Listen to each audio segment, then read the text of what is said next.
नमस्कार. संवाद लाईव्ह टीव्हीमध्ये आपले स्वागत. राज्यभरातील महत्त्वाच्या बातम्या पाहूयात संवाद सुपरफास्ट.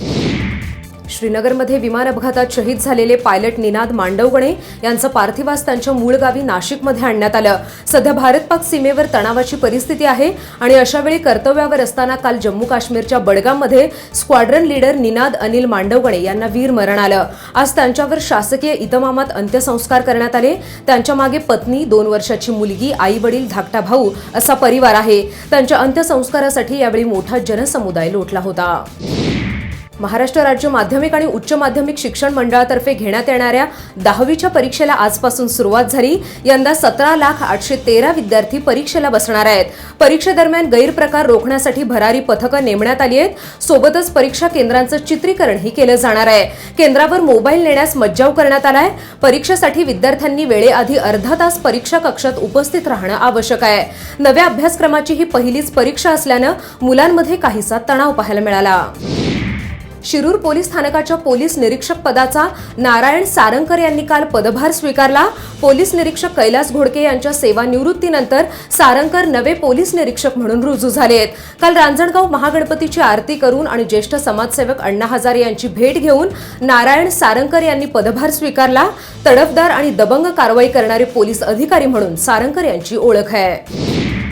साताऱ्यात नवीन एसपींनी पदभार स्वीकारल्यानंतर जोरदार कारवाईला सुरुवात झाली आहे. काल पोलीस अधीक्षक तेजस्वी सातपुते यांनी जिल्हा पोलीस दलाची सूत्र हाती घेतल्यानंतर शहरातील अनेक जुगार अड्ड्यांवर छापा टाकून कारवाई करण्यात आली आहे. शहरातील विविध परिसरामध्ये पोलिसांनी जुगार अड्ड्यांवर मोठी कारवाई केली. यामध्ये 5 जणांना ताब्यात घेतलं असून त्यांच्याकडून 6,000ची रोकड आणि जुगाराचं साहित्य पोलिसांनी जप्त केलंय. रुजू होताच कारवाईचा धडाका लावल्यानं नागरिकांमधून समाधान व्यक्त होत आहे.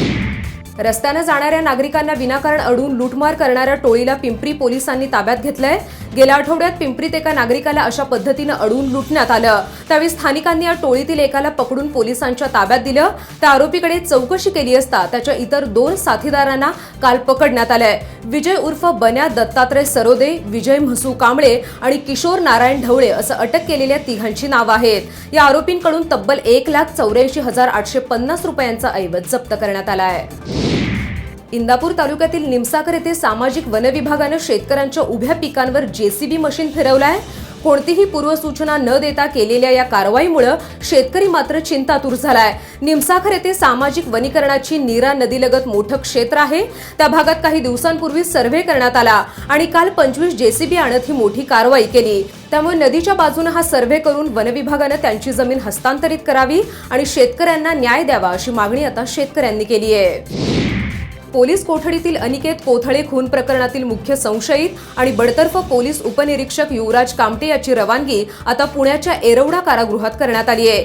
सुरक्षेच्या कारणावरून कामटेला कोल्हापुरातील कळंबा कारागृहातून पुण्यातील येरवडा कारागृहात हलवण्यात आलं आहे. 6 नोव्हेंबर 2017 रोजी पोलिसांनी अनिकेत कोथळेला लूटमारीच्या गुन्ह्यात अटक केली होती आणि हा गुन्हा कबूल करण्यासाठी त्याला बेदम मारहाण करत पोलिसांनी त्याचा खून केला होता. आता 12 मार्चला कोथळे खून खटल्याची सुनावणी आहे.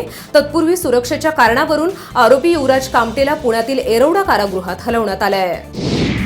श्रीगोंदा तालुक्यातील चिखलीजवळ अहमदनगर दौंड महामार्गावर बुधवारी दुपारी अपघात झाला. यावेळी अपघातग्रस्त ट्रक चालकाला मदत करायची सोडून ट्रकमधील दारूचे बॉक्स पळून नेण्यात नागरिक मशगूल असल्याचं चित्र पाहायला मिळालं. ट्रक चालकाने विनवणी करून देखील असंवेदनशील नागरिक दारूचे बॉक्स घेऊन जातच होते. अखेर बेलवंडी पोलीस ठाण्यात अपघाताची माहिती देण्यात आली. त्यानंतर दारूची लूट थांबली आणि चालकाला उपचारासाठी रुग्णालयात नेण्यात आलं. नवीन घडामोडी जाणून घेण्यासाठी पाहत रहा संवाद लाईव्ह टीव्ही. धन्यवाद.